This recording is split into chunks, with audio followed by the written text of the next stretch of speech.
Andrew, Happy New Year and welcome to Melbourne. Morning. Do you have a moment for a quick chat? Yeah, sure. Mate,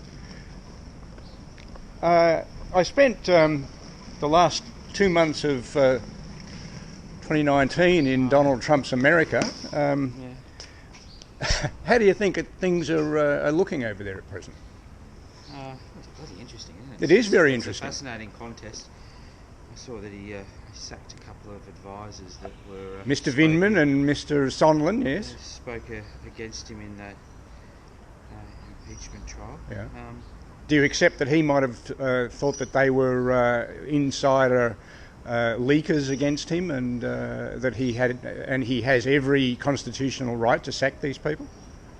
Well, whether he has the constitutional right to do so or not, I suppose, is whether it's proper and whether they were speaking the truth. Isn't that the bigger question?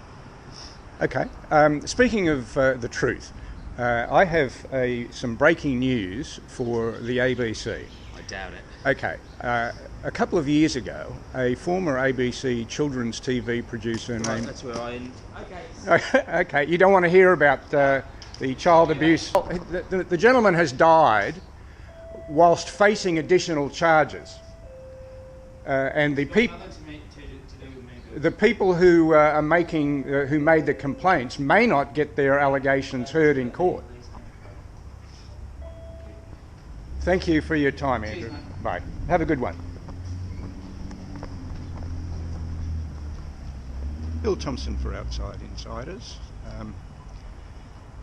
It's intriguing that whenever the subject of a former ABC staffer pleading guilty to child sexual assault is raised, the ABC journos and executives give me short shrift.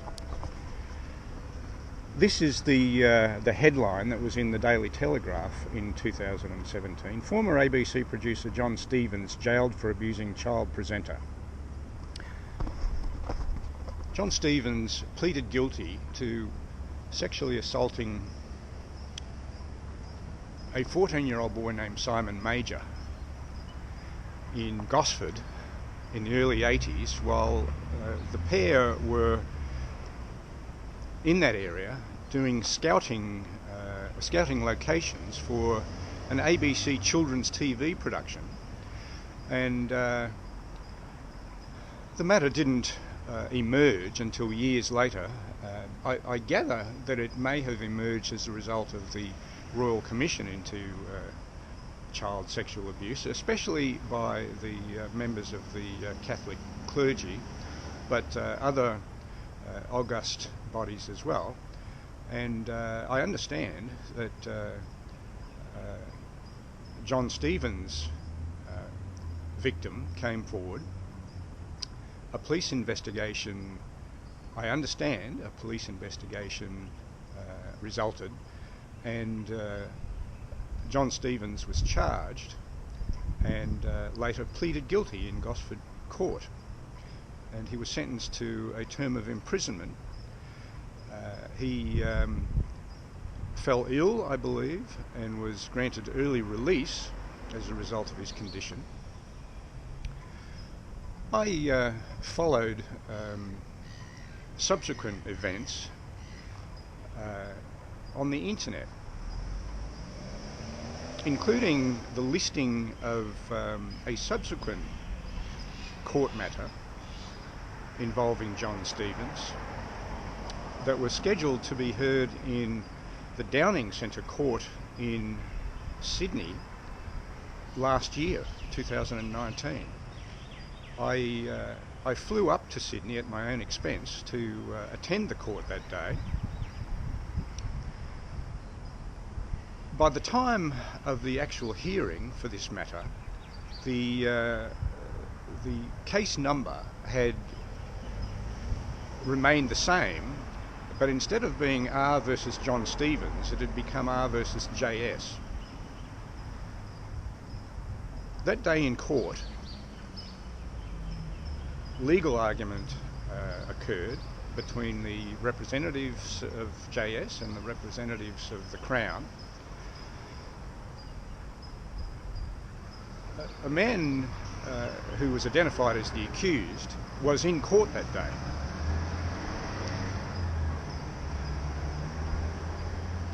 The matter was stood over for a later date, and I've been following the court listings ever since.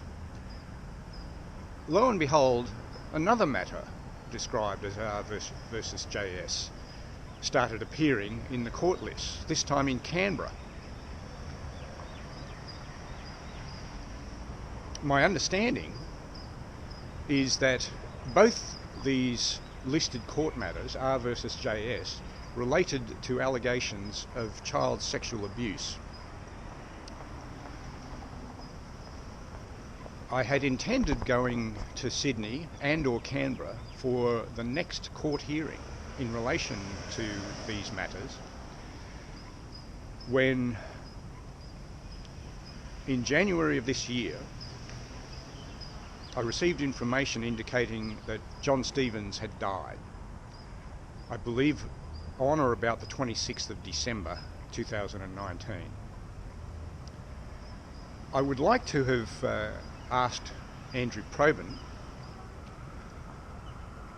a question that I've asked numerous other ABC journos and luminaries and ex-luminaries, such as Kerry O'Brien and Fran Kelly, if the ABC hierarchy has ever reached out to Simon Major to offer contrition for the abuse that he suffered at the hands of a then ABC children's TV producer, and whether an offer of compensation had been made.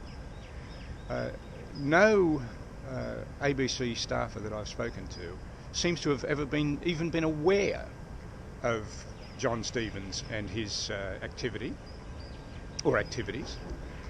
And you saw from Andrew Probyn's response this morning that they don't want to talk about it. I've been touting this sheet for a while. Compare the pair. George Pell convicted of child sex abuse. ABC News reports. Jon Stephens pleads guilty to child sex abuse. ABC News keeps mum. I'll have more to say about this later. Bill Thompson for Outside Insiders.